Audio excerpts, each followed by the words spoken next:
क्योंकि बच्चों में आमतौर पे अगर स्लीप एपनिया होता है तो उसके अंदर टॉन्सिल और एडिनॉइड्स दोनों बढ़े हुए होते हैं।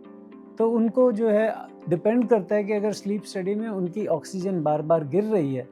तो जल्दी सर्जरी करनी है, और अगर उतनी नहीं गिर रही है तो वी कैन वेट, हम आराम से उसका इंतज़ार कर सकते हैं, क्योंकि एडिनॉइड्स जो हैं वो 13-14 साल की एज तक अपने आप 90% लोगों में डिसअपियर हो जाते हैं। लेकिन हाँ, अगर वो आपको ज़्यादा तकलीफ़ दे रहा है तो देन हमें उसे सर्जिकली ठीक करना पड़ेगा।